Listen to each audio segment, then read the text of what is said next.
ये खबर KR मंगलम university द्वारा प्रस्तुत की गई है।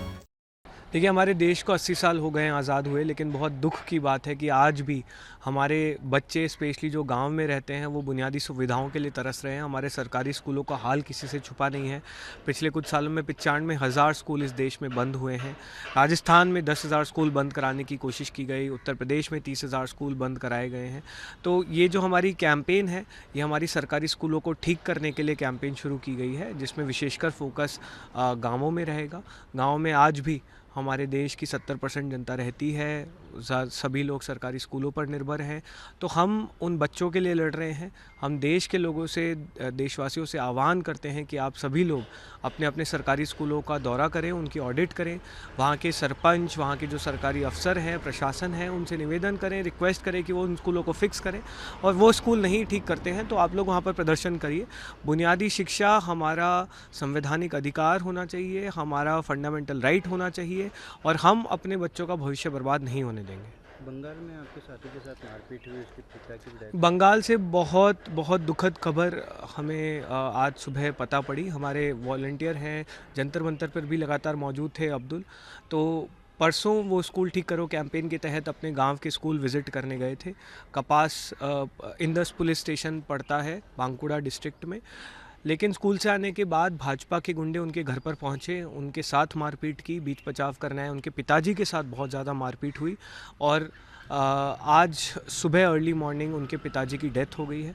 तो हमारी पूरी टीम आज रात को बंगाल जा रही है। हम अब्दुल को और उनके परिवार को इंसाफ दिलाकर ही दम लेंगे।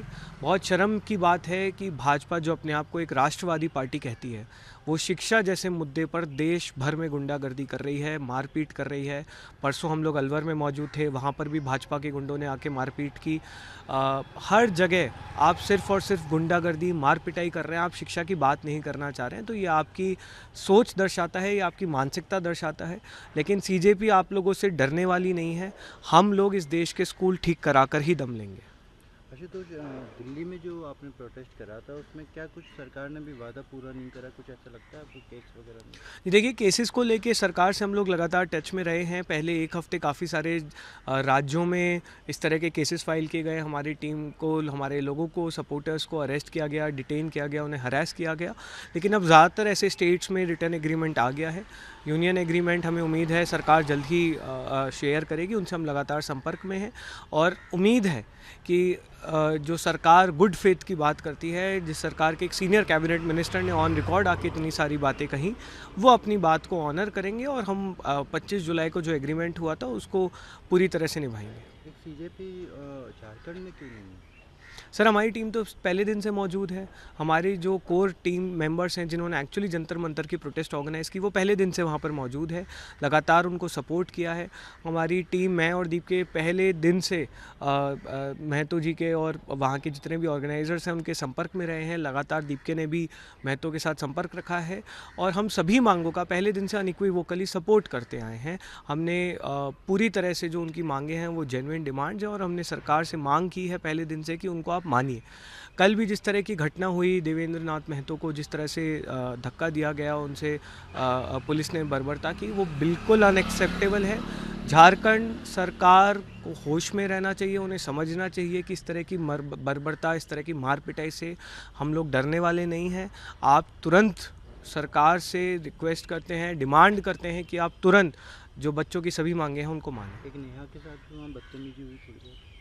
देखिए, वो तो मैं जैसा कह रहा हूँ कि भाजपा के गुंडे हर जगह सिर्फ़ और सिर्फ बदतमीज़ी कर रहे हैं, मार पिटाई कर रहे हैं, गुंडागर्दी कर रहे हैं। बहुत शर्म की बात है कि एक राष्ट्रवादी पार्टी शिक्षा के नाम पर इस तरह की मार पिटाई करती है, कभी भी किसी भी प्रकार के डिबेट में इंगेज नहीं करती।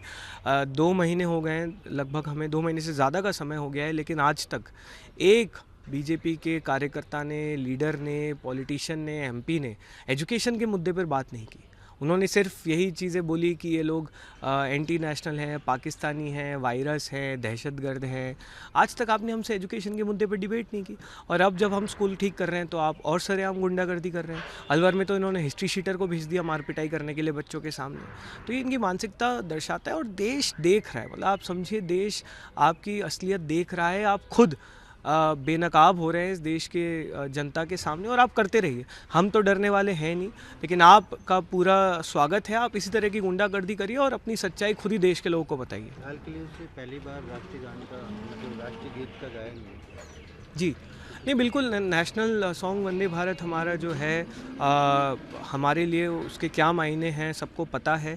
बहुत बहुत ज़्यादा जज्बात पैदा होते हैं कि जब हम वंदे मातरम सुनते हैं, हमारा जनगण मन सुनते हैं, तो ये अच्छी पहल है, स्वागत करना चाहिए। और देश में सभी लोगों को हमारे नेशनल सॉन्ग, नेशनल एंथम गाना लेकिन चाहिए। इसका अपमान करते हुए नजर आए सोनिया गांधी और खड़गे साहब, रुकवाते हुए नजर आए।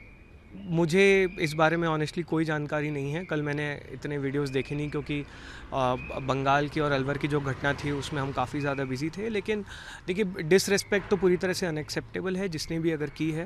अपमान बिल्कुल नहीं होना चाहिए। आप हमारे नेशनल सॉन्ग, नेशनल एंथम का पूरी तरह से सम्मान करें, और डिसरिस्पेक्ट बिल्कुल इसको अनएक्सेप्टेबल है। पूरा ना गाया जा सके, मतलब पूरा गायन रोका जाए, इसको लेकर भी प्रावधान लाने की बात कर रही है अगर सत्ता में आती कांग्रेस, तो ये उनका कहना है।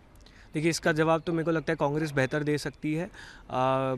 मुझे लगता है कि आपने नेशनल सॉन्ग डिक्लेयर किया है, नेशनल एंथम हमारा है, अच्छी बात है। आप पूरी तरह से देश में जो है इसका प्रचार करिए, इसके बारे में बात करिए, लोगों में जागरूकता लाइए। लेकिन जो हमारे बुनियादी मुद्दे हैं, आप उन पर भी ध्यान दीजिए। बहुत खुशी होती है अगर कल नरेंद्र मोदी जी हमारे सरकारी स्कूलों के बारे में बात करते हैं। बहुत खुशी होती है अगर वो एक प्लान बताते हैं कि वो किस तरह से देश के सरकारी स्कूल फिक्स करेंगे, लेकिन वो नहीं उन्होंने किया। तो आप देशभक्ति, सच्ची देशभक्ति, हमारे देश के स्कूल ठीक करना है, हमारे देश के अस्पताल ठीक करना है, हमारे बच्चों का भविष्य बनाना है। फ्री कोचिंग के लिए भी उन्होंने कहा, ये अनाउंसमेंट की। आप हमारे सरकारी स्कूल फिक्स करिए, कोचिंग की ज़रूरत ही क्यों पड़नी चाहिए? कोचिंग की ज़रूरत तो तब पड़ती है जब स्कूल अपना काम ठीक से नहीं कर पाते हैं। तो आप सरकारी स्कूलों पे ध्यान दीजिए। आप ये बताइए कि आप उन स्कूलों को फिक्स कैसे करेंगे?